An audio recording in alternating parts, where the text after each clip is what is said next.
Just last month, I had to read 4,057 pages of the General Appropriations Act for 2025 because I reviewed it, analyzed it, and yes, in parts, vetoed it. And so for those of you, and up to now, I cannot find those damned blank items. We'll keep looking, but I really am convinced that they simply do not exist because it is not allowed to exist.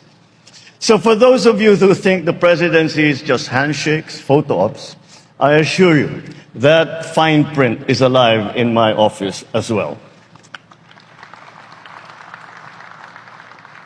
Today, at the 20th National Convention of the Integrated Bar of the Philippines, or IBP, you convene to reflect on the critical role that you play in shaping the legal landscape of our nation.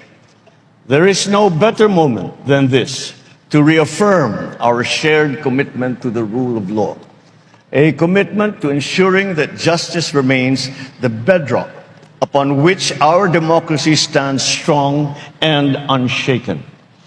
This year's theme, From Milestones to Horizons, Strengthening the Future of the Legal Profession, is both a rallying call and a profound challenge. I have always held deep respect for your profession, not only because of its role in our society, but also because of the example set by the lawyers that have surrounded me all my life. To begin with my father, all of those who assisted him during his time in government, and to the point that I married a lawyer, my wife, Lisa. I have seen through her how lawyers devote yourselves to mentoring aspiring lawyers, also championing free legal clinics, providing assistance to the underserved. These actions remind us that beyond the intellect and skill required by law, it is compassion and service that truly defines the essence of this noble profession. I also learned a valuable lesson very early on, one that I carry with me to this day. Never argue with your wife, especially if she is a lawyer. It is not a debate you will ever win, because for a layman, we sit there and you begin to feel the application of trial technique, something which we are not too accustomed with. So what starts as a simple yes-no question eventually transforms into, it depends.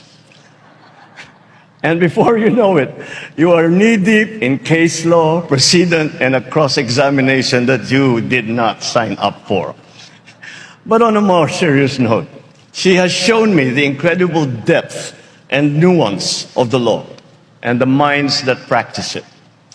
In this era of technological advancement, economic transformation, and global interdependence, you stand at the forefront of an unprecedentedly dynamic and therefore challenging landscape. The emergence of issues such as cybercrime, data privacy, and the ethical use of artificial intelligence presents not only technical dilemmas, but moral ones as well. And therefore, they demand our continued commitment to protect human dignity in an increasingly digital world. The recent adoption of the Code of Professional Responsibility and Accountability is a significant step forward, a declaration that the highest ethical standards must guide every member of the legal community. The task before us now is to ensure that this code becomes the very foundation of how our lawyers live and practice. Equally pressing is the existential challenge of our time, and that is climate crisis. This is no longer an abstract threat that is spoken about at the high levels of science. It is a reality that jeopardizes the very survival of future generations. Your field plays a vital role in this endeavor, crafting and upholding stronger environmental policies that protect our shared home, developing the concept of environmental justice. By doing so, You safeguard the rights of today and preserve the dreams and dignity of those that will follow us. Strengthening the legal profession, however, demands more than responding to crises. It also requires reinforcing your field's very foundations, education, continuous learning. The next generation of lawyers must be prepared to meet the challenges of this ever-changing world. And so the 3,962 new lawyers, welcome to the front lines of justice. Your journey begins now.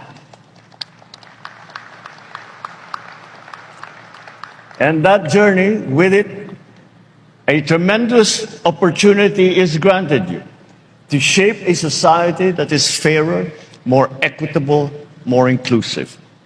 As the legal profession evolves, so too must our learning institutions. Law schools must continually adapt to the demands of the times by refining their curricula, integrating emerging fields, and ensuring a seamless blend of legal theory and real-world application.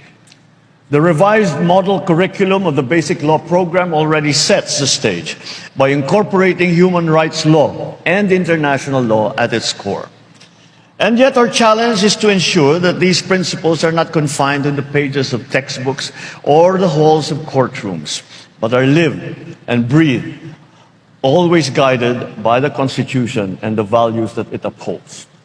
As members of the legal community, you are in the most fitting position to safeguard that Constitution, that living document that embodies our collective aspiration and that binds us together as a people.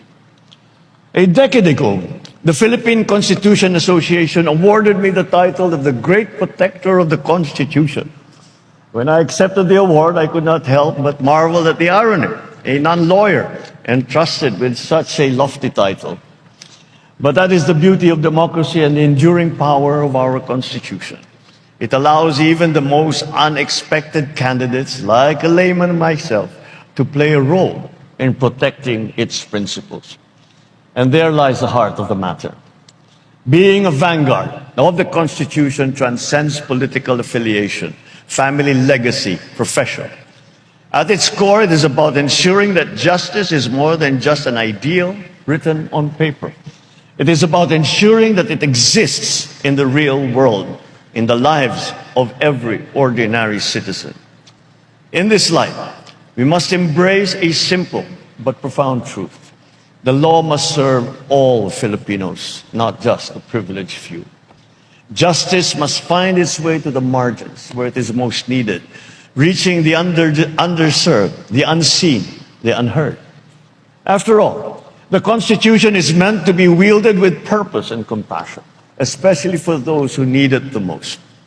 Initiatives such as the Unified Legal Aid Service rules, which require lawyers to render at least 60 hours of pro bono legal aid every 3 years for indigent Filipinos, is very commendable. Equally notable are the IBP's tireless efforts to provide legal assistance.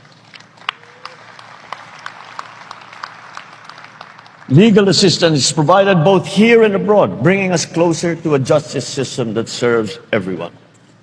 The launch of additional secure justice hubs in August 2022 and March of 2023 has also been pivotal in bridging the gap between marginalized communities and the justice that they deserve but seldom see. By embracing technology and championing alternative dispute resolution, the IBP has ensured that fairness and efficiency in legal remedies are accessible to all Filipinos. No less significant is the pro bono portal introduced by the same institution in April of last year. This digital platform has redefined the delivery of legal aid, offering free courtroom representation, legal counseling, document preparation, and developmental legal assistance to the disadvantaged. Along with these initiatives, the IBP conducts bench and bar dialogues which foster collaboration amongst judges, justices, prosecutors, practicing lawyers, and enhancing in the process the legal processes that we are using. This administration remains your partner in nurturing the environment where our lawyers excel, where justice is swift, where it is fair, where it is impartial, and where the rule of law remains the cornerstone of all progress. Towards this end, we have enacted 14 new laws establishing additional first and second level courts across the country, bringing justice closer to our people. And as we move forward, I encourage everyone to enrich your commitment to truth and to fairness. Embrace the highest standards of professionalism and embody the ideals of integrity and of service.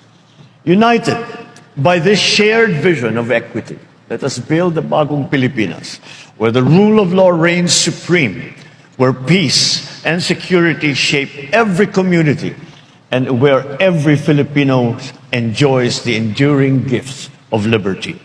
Maraming salamat po. Mabuhay po kayong lahat. Mabuhay ang bagong Pilipinas.